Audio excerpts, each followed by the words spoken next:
아멘. 네, 하나님께 영광 돌려. 네. 그렇게 순서를 안 잊어먹은 줄 알았으면 추수감사 절 때 한번 할 거 그랬어요. 이렇게 그 다 기억을 하고 있네요. 네, 연습 한 번도 안 했는데 20년 만에 처음 했는데 그래요. 그래, 감사합니다. 다음 주일. 네, 자, 우리 오늘 주시는 하나님 말씀 로마서 3장 9절부터 18절까지 말씀입니다.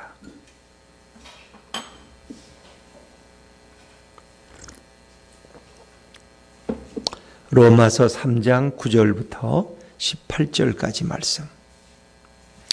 로마서 3장 9절부터 18절까지 말씀. 242쪽입니다. 신약성경 242쪽 로마서 3장 9절부터 18절까지 저와 여러분이 한 절씩 교독하십니다.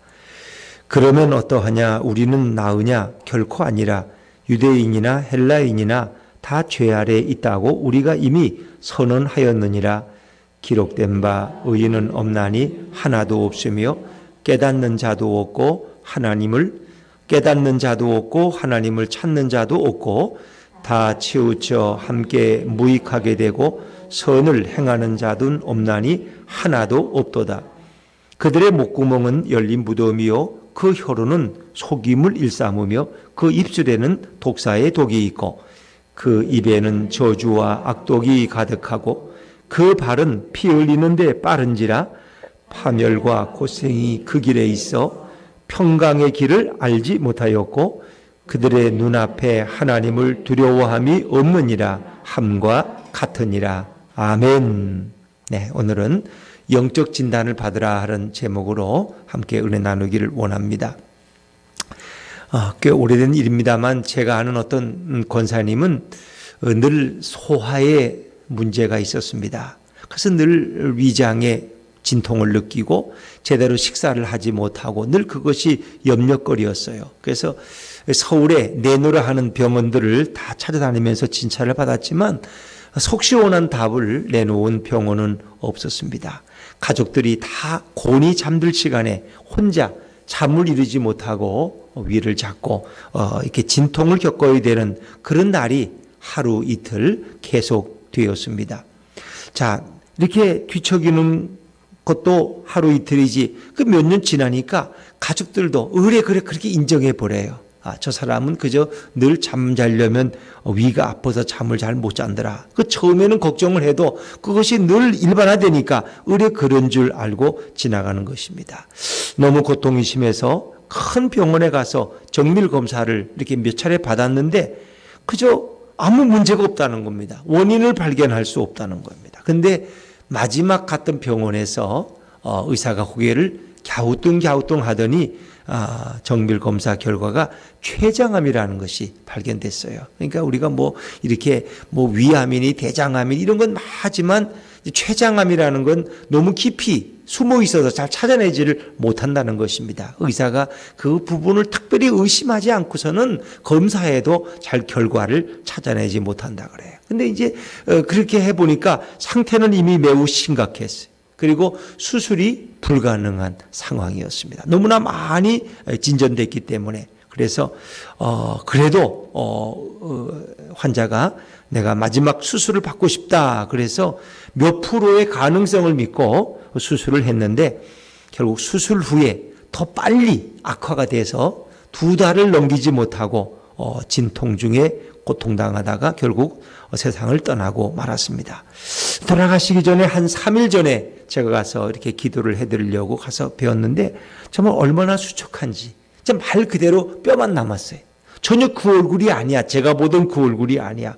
얼마나 야위었는지 정말 알아보기도 힘들 그럴 정도였어요. 그래서 이게 이 췌장암이라는 또 담도암이라고도 그 옆에가 걸리면 담도암 이런 것들은 참 이게 가려서 잘 드러나지를 않는다는 것입니다. 그래서 가끔은 한 번씩 우리가 이런 부분들도 관심을 가지고 좀 살피는 것이 필요하다 생각이 듭니다. 제가 아는 어떤 목사님도 이 췌장암에 걸리셨는데 전혀 모르고 있다가 나중에 알고 보니까 췌장암이 너무 많이 진전돼서 도저히 수술이 불가능한 그런 상황에 있는 분들을 제가 몇 분 배웠습니다. 왜 이런 고통을 당하다가 결국 돈만 낭비하고 세상을 떠났을까? 오진의 결과였어요.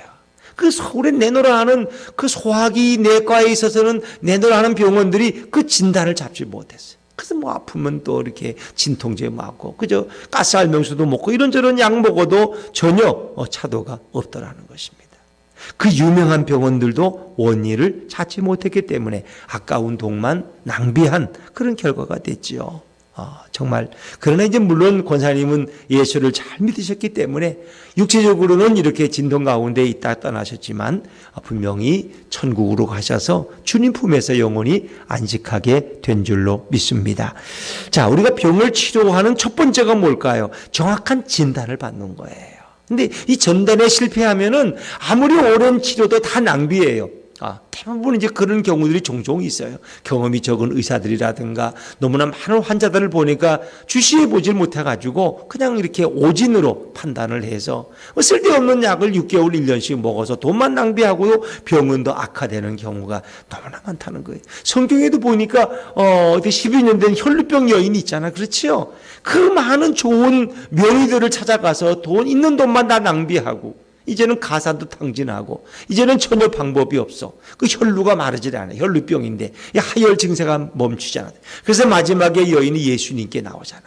예수님께. 그래서 그 여인의 마음속에 하나님의 믿음을 주신 거야. 어떤 소망을 주셨느냐? 예수님이 오기에 내가 손만 대도 내 병이 나을 것 같은 믿음을 주신 거예요. 그래서 그 여인이 우리 동네에 예수님이 오셨다는 말을 듣고 쫓아가서 정말 여인이 하열의 증세가 있다면 그건 부정하기 때문에 사람들 접촉하면 안 돼요. 그러나 여인은 용기를 내 살기 위해서 예수님 가까이 한우 접근해서 예수님의 옷깃에 손을 댔다. 근데 예수님이 이미 알고 계셨어요. 누가 내 손에 손을 대었느냐? 내 옷에 누가 손을 대었느냐? 아무도 대답하지 않아요. 제자들은 이렇게 사람들이 많은데 누가 됐는지 어떻게 압니까 말이야. 그러나 예수님은 알고 있어요. 여인이 예수님 앞에 나서서 부끄러워서 얼굴을 들지 못하고 나섰을 때 예수님께서는 여인아 내 믿음이 너를 구원했다. 그 순간 하열이 멈춘 줄로 믿습니다.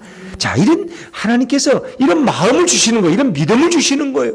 뭐 의사한테 가서 고치지도 이게 다 소망이 없어. 포기했으니까 저 예수님께 가면 그분의 옷깃에 손만 대도 내 병이 낫는다는 이런 믿음이 생길 때 그 여인은 믿음으로 담대함으로 예수님의 옷깃에 남자의 옷깃에 손을 댈 때 정말 그런 기적이 일어난 거예요. 그러니까 하나님이 우리에게 어떤 마음의 믿음을 주실 때 그걸 실천할 수 있는 것도 대단한 실행력이고 그것도 믿음인 것입니다. 우리는 그러기 필요해요. 근데 사람들은 대부분 의심하다가 이거 뭐 그런다고 뭐가 달라지겠어? 뭐 기도한다고 달라지겠어? 뭐 예배 드린다고 뭐가 나아지겠어? 자꾸 이렇게 의심과 결국은 낙심 가운데 있다가 결국은 주님도 붙들지 못하고 세상 가운데서 전락해가는 그런 인생이 될 수도 있다는 것입니다. 자, 여러분 그렇습니다. 이런 의료사고들이 정말 심상치 않게 벌어지는 거예요. 그래서 엉뚱한 사람들 많잖아요. 그냥 배가 아파서 갔는데 의사 갑자기 이거 맹장이 터질 것 같으니까 빨리 맹장 수술했어. 근데 나중에 알고 보니까 맹장이 문제가 아니라는 거예요. 떼놓고 보니까. 이런 경우도 많고요. 뭐 그런 의사들은 사람이니까 실수할 때가. 제가 오늘 인터넷에서 보니까 미국의 어떤 여자분이 이제 피임 주사를 맞으러 갈 때 어떤 목적 때문에 아이를 낳을 수 없는 상황에 이렇게 피임 주사를 맞는데 간호사가 실수해가지고 독감 예방 주사를 놔줬대. 독감 백신 주사를. 그래서 여인이 그냥 피임 주사 맞았는지 알고 이렇게 이제 부부관계를 갖다가 임신이 된 거야. 근데 아이를 낳는데 아이가 기형아였어요. 여인이 그걸 알았기 때문에 이 임신을 안 하려고 피임 주사를 맞는데 이 병원의 실수로 백신 주사를 독감 백신 주사를 맞고 간 거야. 그래서 아이를 낳는데 이 아이는 기형아하고 여러 가지 문제가 많아요. 뇌에. 그래가지고 여인이 법정에 고발을 했는데 국가에서 110억을 보상하도록 그렇게. 110억. 뭐 돈은 많아서 좋겠습니다만은 그러나 원치 않는 임신을 하고 그렇게 태어난 아이는 또 어떻게 책임질 것이냐 하는 그런 아픔들이 있죠. 세상의 병원도 정확하지만은 않다는 것입니다. 여러분 육체적 질병의 진단보다 몇 배가 중요한 것이 있어요. 영적인 질병의 진단입니다. 내 인생에 영적인 질병을 바로 진단하지 않으면 우리는 엄청난 심판과 사망에 이를 수 있다는 것입니다. 정확한 진단만이 올바른 처방을 내릴 수가 있어요. 그러니까 한의사가 진맥을 잘못해서 약을 써주면 전혀 엉뚱한 약을 써서 그 병이 더 악화될 수 있는 경우, 그 병에는 이 약을 먹으면 안 되는데 반대되는 약을 써줘가지고 그 병이 더 악화돼서 나중에 또 다른 의사를 찾아가는 경우도 있을 수 있거든요. 영적인 처방도 마찬가지예요. 오늘 본문의 말씀은 정말 하나님께서 청진기를 끼시고 우리의 심령의 구석구석을 살피시는 그런 하나님의 진단의 모습을 우리는 성경에서 읽을 수 있습니다. 우리 한 사람을 놓고 예수님께서 우리의 심령과 우리의 생각과 모든 것을 청진기를 대고 진단하듯이 우리를 살피시고 계신다는 것입니다. 근데 그 결론이 뭐냐?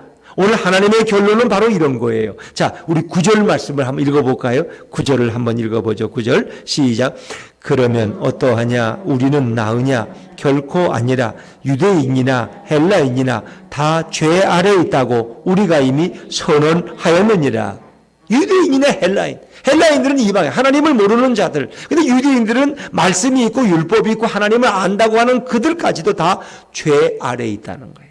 이 말은 더 말하면 그들도 죄의 영향 가운데 죄 속에 빠져서 살아가고 있다는 것입니다. 그래서 오늘 성경은 반복해서 어떤 놀라운 선언을 하고 있죠. 10절 말씀 읽어볼까요? 10절입니다. 시작.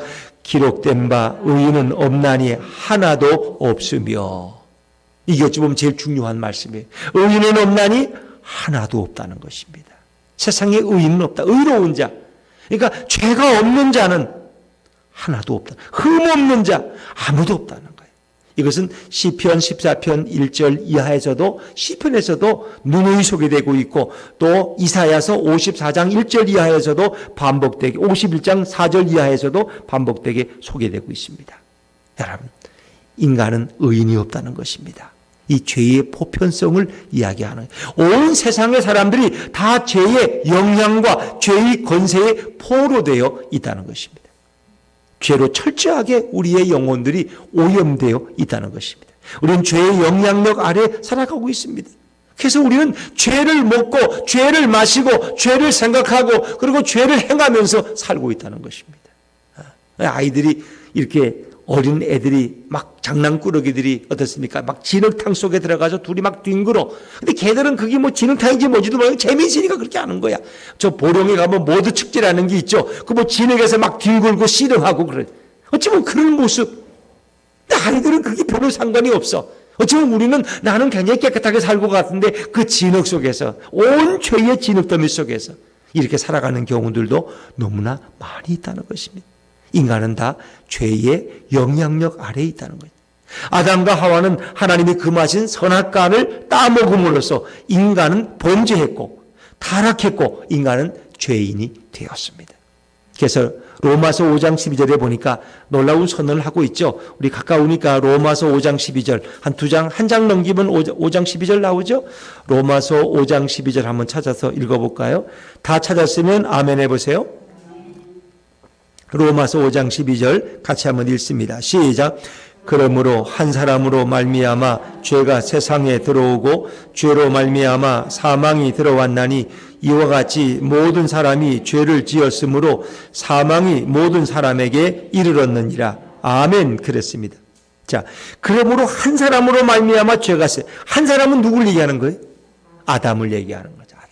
아담 한 사람을 통해서 세상에 죄가 들어오고 그 죄로 말미암아 인간에게 사망이 왔다는 것입니다. 그래서 모든 사람이 다 죄를 지었고 아담 한 사람이 죄를 지었는데 아담의 후손으로 온 이 땅의 모든 인류가 다 범죄했고 사망이 전 인류에게 이르게 되었다 하는 것을 성경은 말씀하고 있는 것이죠. 그래서 인간은 죄의 유전성을 가지고 있는 거예요. 태어날 때부터 우리는 죄의 본성을 가지고 태어나는 것입니다. 그래서 우리를 죄인이라고 부르는 거예요. 다윗은 시편 51편 5절에 이런 고백이 있습니다. 내가 죄악 중에 출생하였으며 모친이 죄 중에 나를 잉태하였나이다. 나는 태어날 때부터 죄인. 내 어머니가 이미 죄인이었고 어머니가 죄 중에 나를 잉태했고 나를 출생했다는 겁니다. 그래서 의인은 없나니 하나도 없다고 말씀합니다. 성경은 계속해서 우리가 창세기부터 계시록까지 계속 반복되는 말씀이 인간은 죄인이라는 것입니다. 우리는 어떤 사람들 그래요.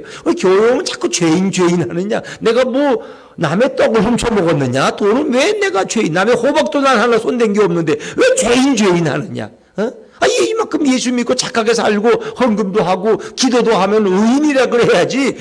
왜 자꾸 우리를 죄인이라 그래서 기를 죽이느냐. 이제 그런 불평을 하는 분들도 있어요. 근데 성경은 기본적으로 인간은 죄인이라는 전제에서 출발한다는 것입니다. 만약에 내가 죄인이라는 출발선에 서지 않으면 내가 듣는 모든 설교와 내가 하는 모든 기도는 아무 주님과 상관이 없는 것입니다. 성경은 우리가 죄인이라고 계속 말씀하는 거예요. 율법을 자신들의 전유물처럼 여기고 교만과 특권의식에 가득 차 있는 유대인 너희들도 예외 없이 죄인이다. 하나님을 모르는 우상숭배는 이방인들만 죄인이 아니라 스스로 교만에 빠져 있고 스스로 선민의식에 빠져 있는 너희 유대인들도 너희들도 죄인이다. 너희들도 죄 아래 있다. 심판 아래 있다는 거예요. 그러니까 죄 아래 있다는 건 심판 아래 있다는 거예요. 욕심이 잉태한 즉 죄를 낳고 죄가 상상한 즉 사망을 낳느니라. 히브리서 9장 27절 사람이 한 번 태어나는 것은 정하신 것이요 죽음 후에는 심판이 있다는 거예요. 우리 인간은 그걸 피할 자가 없어요. 인간은 한 번 태어나면 한 번은 죽도록 다 이렇게 결정되어 있어요. 그리고 죽음 후에는 심판이 있다는 것입니다. 여러분들은 자신이 죄인이라고 그러면 듣기가 괜찮습니까? 내가 착한데 왜 나를 자꾸 죄인이라고 그러나? 여러분들 그런 생각 없습니까? 내가 왜 죄인이야? 남의 걸 뭐 도둑질한 것도 아니고 난 나쁜 짓 한 것도 없는데 또 어떤 분들이 생각해. 나는 죄인이지만 저 사람보다는 좀 낫다고 또 생각해. 저 사람보다는 난 좀 나아. 그래도 나는 그래도 그렇게 거짓말을 하루에 2번씩은 안 했거든. 근데 저분은 3번씩 했다고. 난 저 사람보다는 좀 낫다고 생각합니다.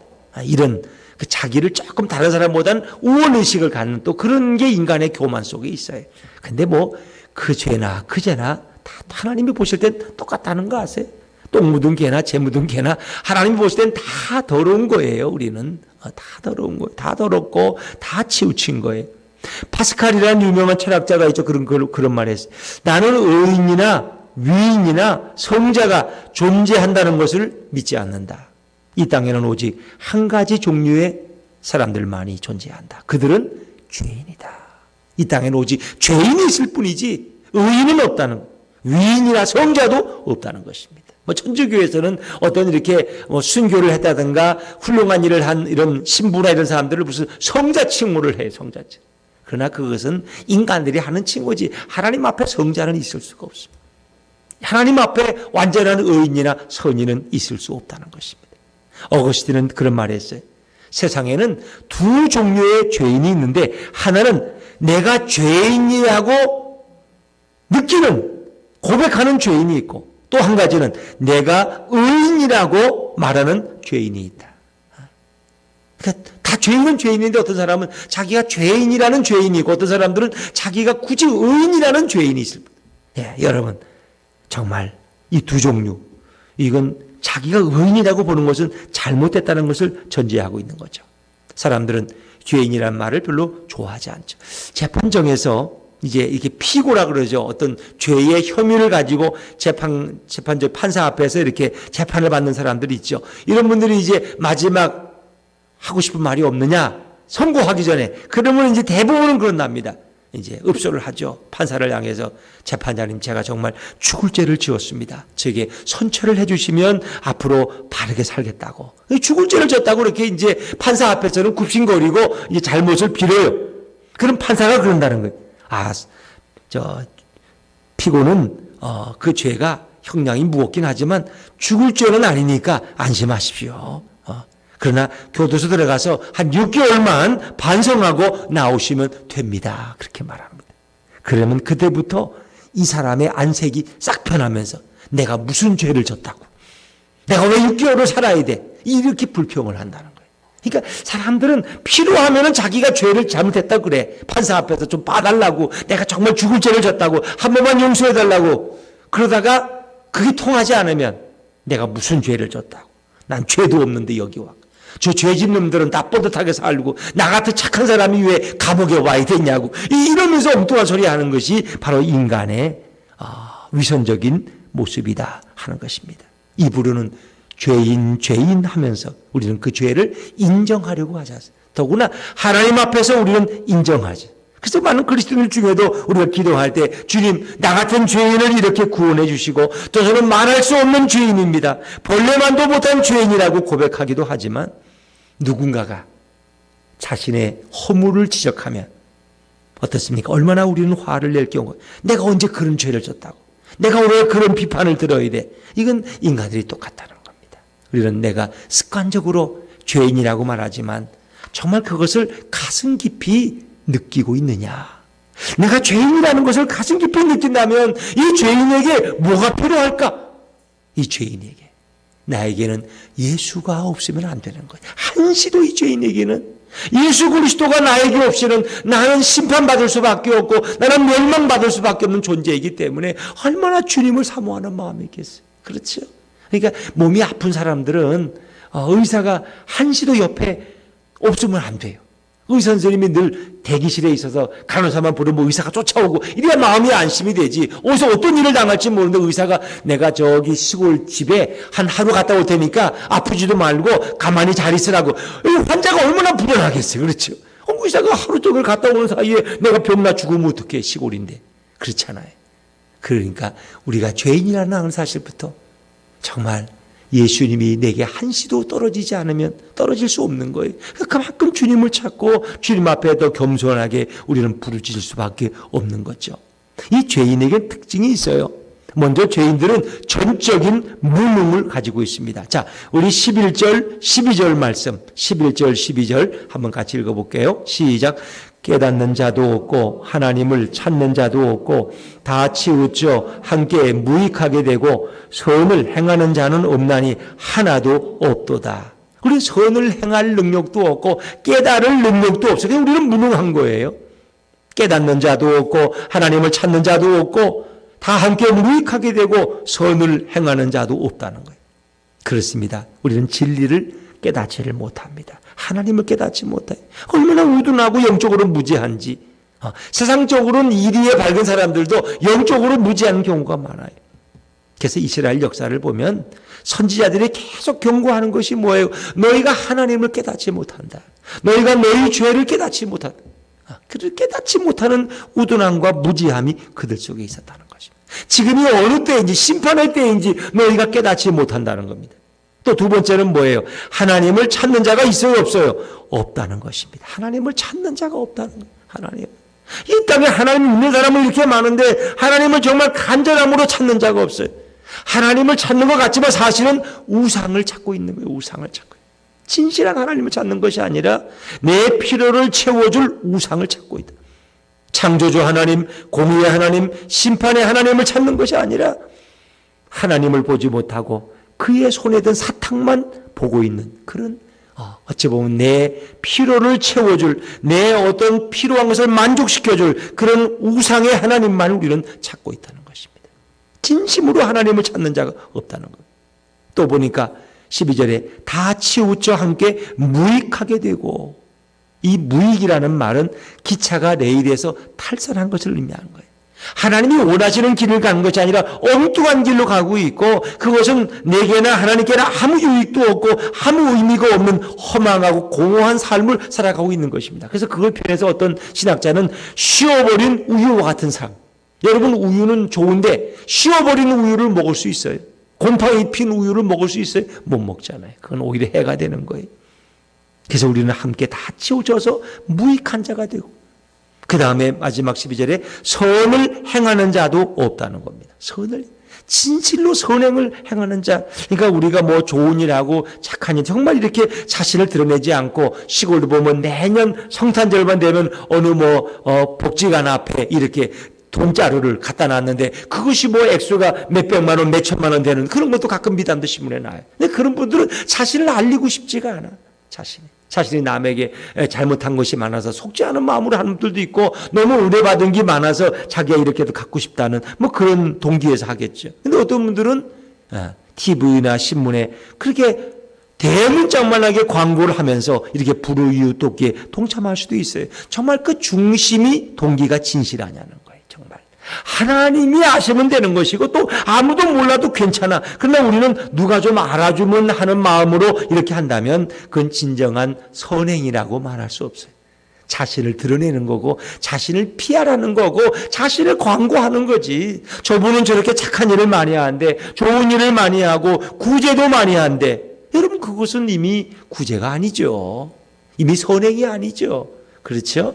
근데 선을 행하는 자도 없다는 것은 바로 그런 거예요. 중심에 진실한 자가 없다는 것입니다. 다 남에게 보이기 위해서. 이것이 이제 서기관과 바리새인들이 예수님께 늘 책망 들은 거예요. 그들은 자랑하고 의시되고 드러내기 위해서 그렇게 선을 행하고 구제에 열심이었다는 거예요. 예수님 보실 때는 그들의 중심을 이미 예수님은 날카롭게 예리하게 보고 계셨던 거죠. 자, 그런가 하면 죄인의 특징은 전적인 부패매, 전적인 무능과 그 다음 우린 전적으로 썩어 있다는 거예요. 자, 오늘 13절부터 15절까지 한번 성경 읽어볼까요? 13절부터 15절입니다. 시작.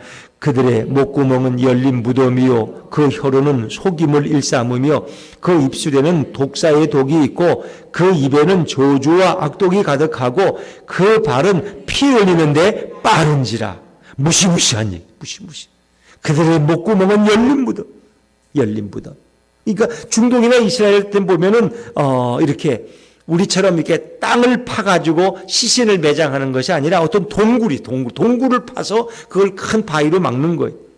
동굴. 거기다가 이제 시신을 넣고 돌무늬굴을 막는 거예요. 그런데 가끔 지진이 나면은 돌문이 그냥 자동적으로 열려. 그래가지고 시신이 드러날 때가 있다는 거예요. 또 도굴범들이 이 돌문을 굴려서 뭔가 이렇게 보물이나 반지를 뺏어가고는 그냥 그 닫지 않고 그냥 도망가 버렸어. 그래서 이렇게 돌문이 입구가 열려 있을 때 여러분 그런 시신 썩는 냄새가 진동하지 않겠습니까? 바로 우리 목구멍은 열린 무덤과 같다. 그러니까 돌문이 열린 무덤 안에는 시신이 썩고 있는데 돌문이 열려놓으면 냄새가 진동하겠죠. 그러니까 우리 목구멍은 늘 이렇게 악을 풍긴다고 악을 말한다는 것입니다.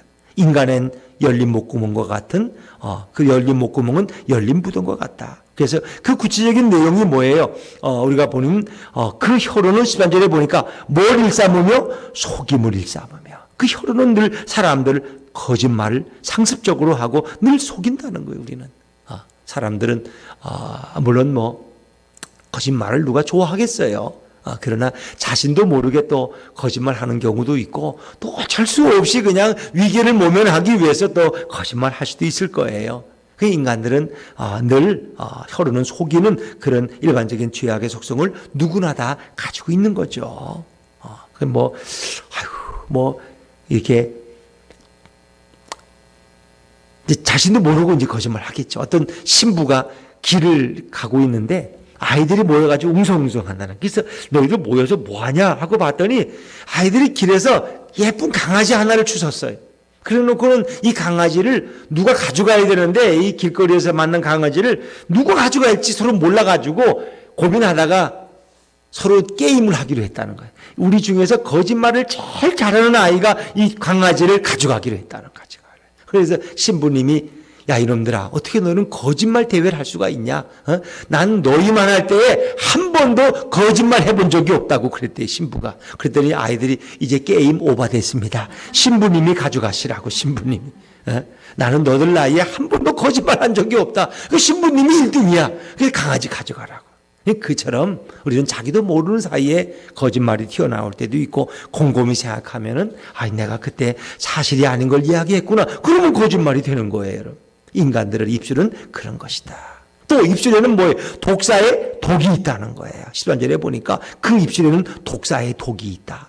그러니까 유순한 말이나 온유한 말이나 격려의 말이 아니라 독사처럼 누군가를 공격할 때도 있다는 거예요. 그 독사 같은 말은 누군가의 마음에 상처를 주고 고통을 주고 찌르는 가시 같은 말이 될 수 있어요. 특히 부부간에 이런 독사의 독이 든 말을 제일 많이 할 수 있어요. 부부간에. 왜? 독이 오르니까 막 그냥 당신이 나 데리고 와서 뭐 호강시켜준 게 뭐 있어? 이러면서 그냥 막 일만 시켜먹고 또 막 그러고 말이에요. 서로 이제 그럴 수 있어요. 그러니까 하여튼 누군가가 이렇게 불편할 때 인간의 입에서는 부드러운 말보다는 독사의 말 같은 말이 나온다는 거예요. 엄마 아이가 한 번은 교회를 가는데 교회가 좀 늦었어요. 그래서 엄마가 이제 아이를 빨리 가자고 했더니 아이가 자꾸 뭐 장난치고 엉뚱한 짓을 하고 한눈을 팔아요. 그 엄마가 화가 나서 야 이놈아 이제 그런 말 하면 안 되는데 이놈아 지랄 좀 그만해 하고 이렇게 안 하면 안 해야 될 말 지랄 좀 그만해 하고 이제 화를 냈어요. 그리고 이제 둘이 교회 도착했는데 마침 목사님이 그날따라 교회 문 앞에서 교인들을 기다리고 있다가 이 아이가 오니까 너무 반가워서 아이 머리를 쓰다듬어 주면서 야 너 참 일찍 왔구나 늦지도 않고 그래 너 집에서 교회 오는데 시간이 얼마나 걸리냐 물었어요. 이 아이가 뭐라고 대답하냐 목사님 지랄하고 오면 20분 걸리고요 지랄 안 하고 오면 10분 걸려요. 그래. 엄마가 한 그대로 그냥 아이는 목사님께 이렇게 대답을 했다라는 거죠. 우리 입술에는 늘 독사의 독이 있어요. 정말 우리가 그런 말은 조심해야 되겠죠. 또 보니까 그 입에는 저주와 악독이다. 저주와 악독이 있어. 14절에 보면 그 입에는 저주와 악독. 이 저주와 악독 이 좋은 말이에요. 이게 우리는 입만 열면 남을 향한 저주가 쏟아져 나와요. 이게 이제 우리가 다른 말로 하면 중상모략, 험담, 비난의 말.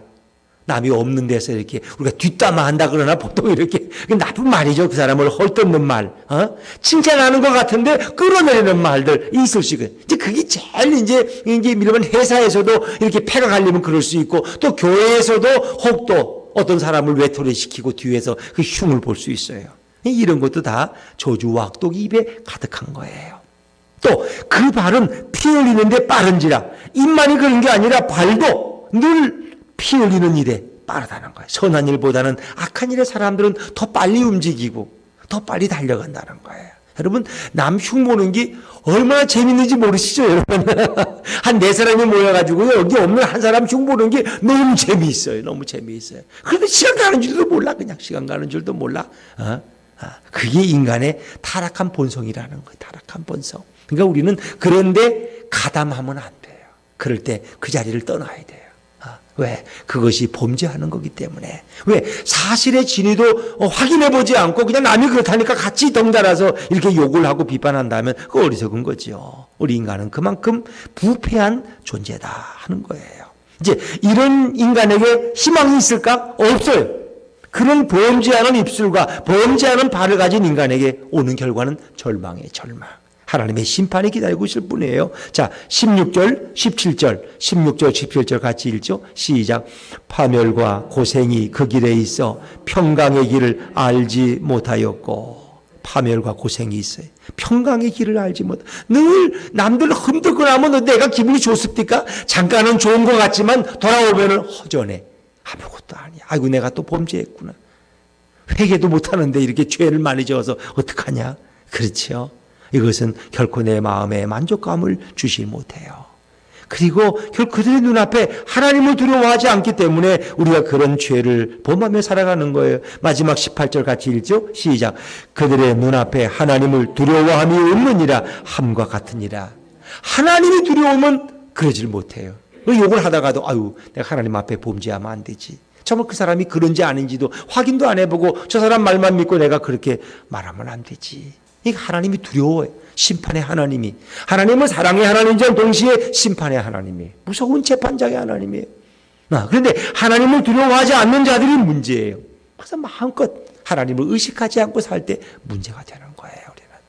그래서 우리는 사실 하나님은 경외의 대상이지만 하나님은 또한 두려움의 대상이에요. 경외라는 말에는 하나님 존경한다는 의미도 있지만 두려워한다는 의미도 가지고 있는 거예요. 그래서 너희 발을 하나님 앞에서 함부로 행하지 말라.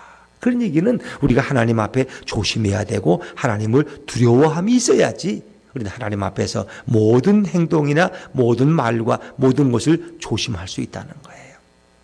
자, 인간이 범죄할 때는 평강이 없어요. 아무리 좋은 집에 살고 좋은 차와 돈을 많이 벌어도 마음의 평화도 없고 기쁨도 없어요.